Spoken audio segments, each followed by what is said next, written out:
I'm Sarah. Welcome back to my channel where I talk about my health journey and my weight loss attempts. It's a new month, which means we have to do a health update. In the month of March, I started at 288.6, and this month I'm starting at 287. It's a 1.6 pound weight loss. What you mean a weight loss journey? It does make me laugh a little bit, but hear me out, okay? If you've been with me since I started reposting in March, you know that I've been struggling with the on and off and the what am I even doing and all of that. So it's been a slow start, but today I did want to talk about the things in March that I'm doing to manifest my goals. And before we talk about manifestation, I first want to just define what it is and what I view it as. A lot of people think that manifestation is just thinking about something that you want and believing that it's going to happen for you, and then it'll just happen for you and you manifested that. I don't really view manifestation as that. In the past, in my channel, I've talked about this content creator on YouTube, and she does other like podcasts. Her name is Amy Landino, and she's basically the reason why I left the cult that I was in. I started my YouTube channel, and she was a really big creator that I followed to get the motivation I needed to get myself out of that really bad place back in 2019. I still listen to her podcast, Detail Therapy, and one of her episodes talked about what to do to actually manifest your goals. Amy said something that really clicked with me, and that is that manifestation is not just believing it's going to happen for you and that's the end of the story. Manifestation is actually being able to become the type of person who would have that thing or who would achieve that goal, and making those steps in order to become that person. And as I'm thinking about my goals, my journey, all of that, I've talked about non-scale victories that I would like to see, but I'm actually like thinking about what I actually want to manifest, and I cannot for the life of me think about who I would need to become to be a certain number on the scale. If I were to say that I wanted to become 160 pounds and lose 127 pounds, the manifestation comes in losing that 127 pounds, but I can't even really think of what does someone who's 160 pounds look like? Or what does that person do every morning? Or there are people who are 160 pounds who have terrible habits. So for me, I can much more easily pinpoint the things that I want to feel and the person that I want to be in the direction that I'm heading. And it really doesn't have a lot to do with a number. It just has to do with certain steps in my life that I'm taking in order to achieve those goals. So I can pretty much pinpoint my goals in 4 pillars. Number 1, I want to feel better, meaning I'm basically just managing symptoms of the conditions that I have. The second pillar is looking my best, which I'm just working with what I've got because I'm not about to do some extensive surgeries to look like my fantasy self, but we're gonna try to look my best with what I have. Number 3 being living according to my values, which is spirituality, but also just the things that I really find important for my life. And number 4 is community.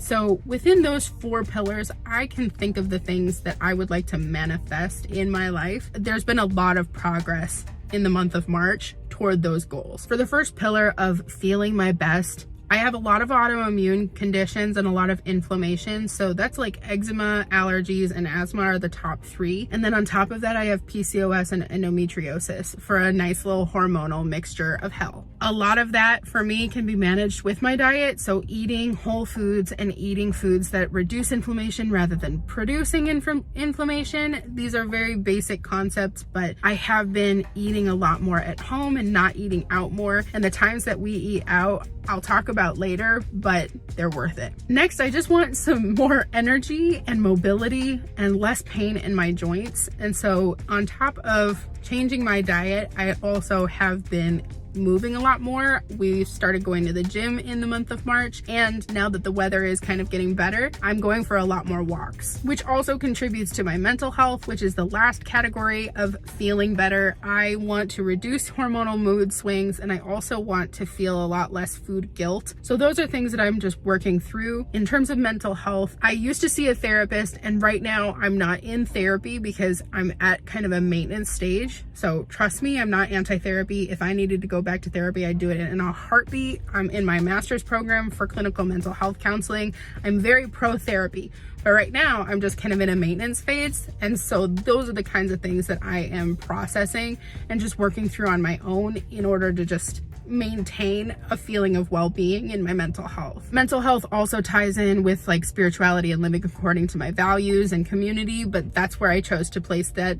I want to feel my best mentally and physically. The next pillar number 2, is looking my best. And while I try to come across as some body positive person, I am a little bit vain, and there are some things that I would like to change about myself. There are 3 areas of my body that I would like to change up a bit. I really like my legs. I just like my thighs. I think that my thighs are probably my favorite asset of myself. And I know that they are big and I know that they jiggle, but I love that about myself. I would like to fill out my glutes a little bit more.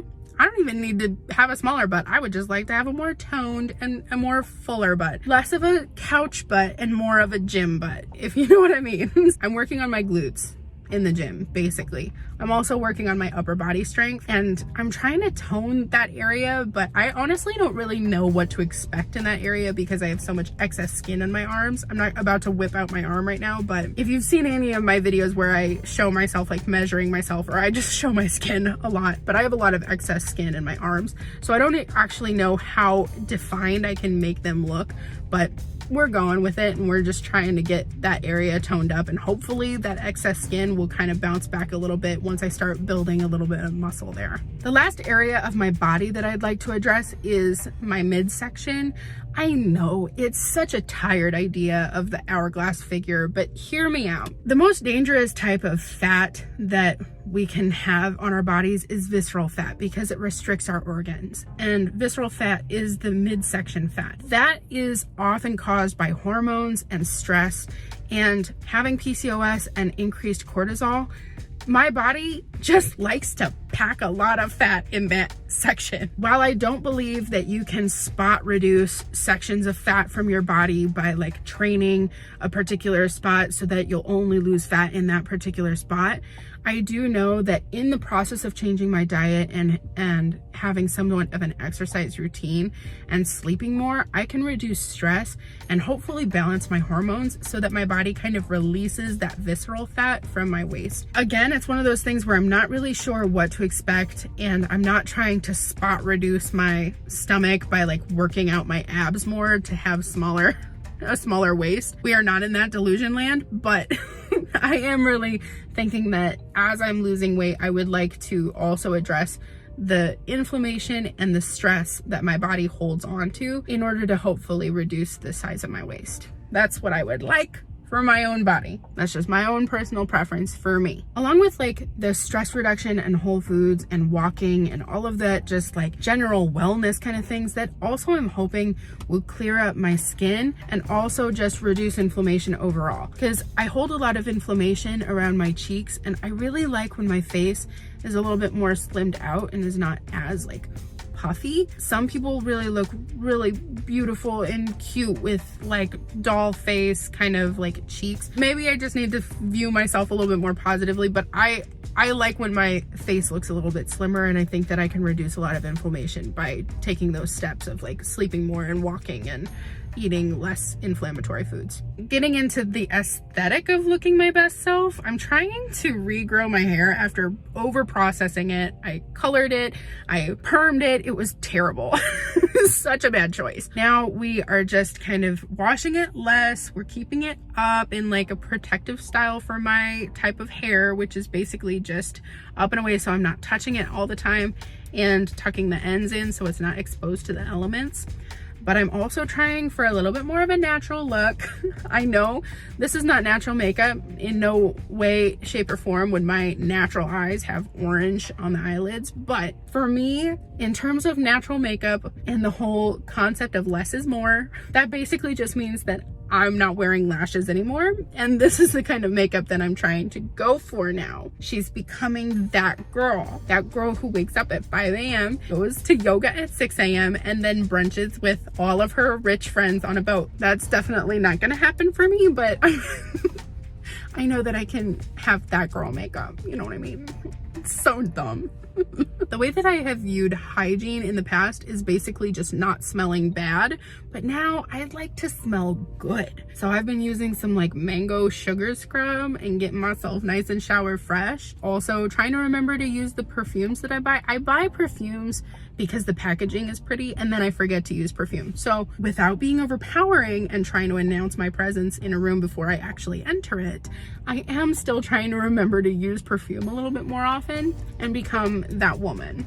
Finally, in the department of looking good, or looking my best self, I am trying to work on my dentistry journey. That has been a whole ordeal in the month of March. Basically, I went to this dentist because a filling popped out of this tooth. They dug so deep that they hit not only the pulp of my gum, but they went like further and caused nerve damage.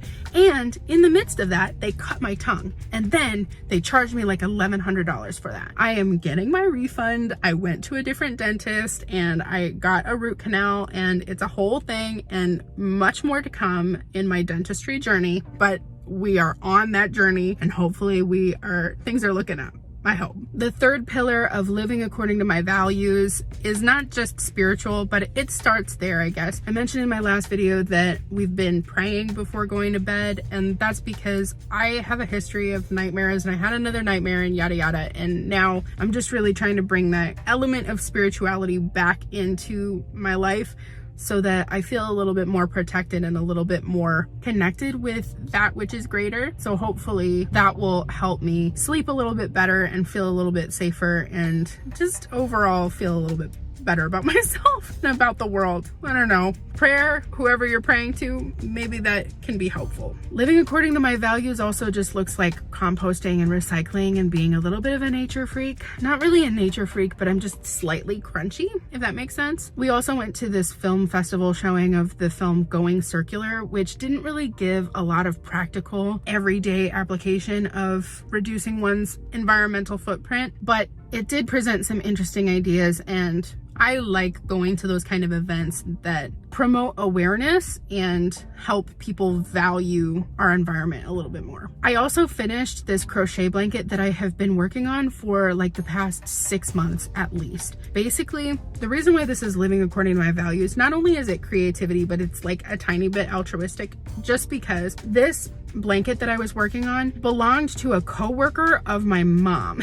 My mom's coworker, her grandma had crocheted a blanket for each of her grandchildren, and she was on the 13th and last blanket when she passed away. So they had this unfinished blanket and no one in their family knew how to crochet, so my mom took it off their hands and then passed it on to me, and I was able to finish the blanket. Basically, that's what it is, but oh my God, that was such an undertaking. So I'm glad that I finished that in the month of March. Part of living according to my values also is just growing in knowledge and understanding of the world around me, and just gaining education and experience and exposure overall to other cultures and other different things that I didn't know, and there's a lot of things that I don't know. So we went to the Museum of Science and Industry for the Pompeii exhibit, and that was really interesting. We also went to this Irish concert for the month of March, you know, St. Patty's Day, and I'm part Irish, so I guess we had to honor something. So we went to this Irish concert that featured this band called Scythian. At that same theater, we went to a production of The Showrun, and I'm not sure if I'm pronouncing that correctly, but that was really interesting to see an Irish play. We went to Pilsen and walked around and ate some really great Mexican food, and then we also went to a Mexican cafe. And then we also, the other place that we went out to eat in the month of March was this Uzbek place, which was amazing. And I've never had Uzbek food, but it was really great. We also had pizza that I mentioned last week, but that's not really a cultural experience. That was just, we were both craving pizza. I don't know. I'm not sure if I would classify this as living according to my values, but I don't know where else to like kind of throw this in. But we've been trying to watch more reality-based television without watching reality television, if you know what I mean. So we're watching like Man vs. Wild, Extreme Cheapskates, My 600-Pound Life. It's still very extreme and kind of out there, but they're non-fiction TV, and that really helps to stay grounded in reality and not be wishing for a reality that doesn't actually exist. If you know what I'm talking about, it's those shows where it's like everybody eats out every single day, but they work like a minimum wage job. So how is that how is that possible? It's not. They could not possibly afford the lifestyle that they're living. Those are the kind of shows that for me, it just makes me feel like, what am I doing? Why am I not able to attain this reality? Which it's not reality. That's an important thing to note about manifesting, is being able to manifest your real and ideal self rather than just trying to manifest a fantasy self that doesn't exist. The final pillar, that being community. I have been hanging out a lot more with my family, working on my relationship with my partner. We went to the baptism of a couple of my cousins, and that was really nice to see, and I was really happy for them. And then finally, I've been posting on YouTube again, so I'm building my online community. And isn't that such a great and convenient segue to roll out the credits and just say thank you so much for being a part of my community. Thank you for engaging with me. Comment down below the things that you're manifesting, the goals that you actually think you can achieve, and the person that you would like to become in the process of achieving those goals. I'm just so excited to update you on my health. It's a little bit of a joke in terms of weight loss, but a lot of positive things have happened in the month of March, and I'm excited to see what April brings. Hopefully no more fillings fall out. Oh my God. I love you guys so much. Thank you so much for watching, and I'll talk to you later. Bye.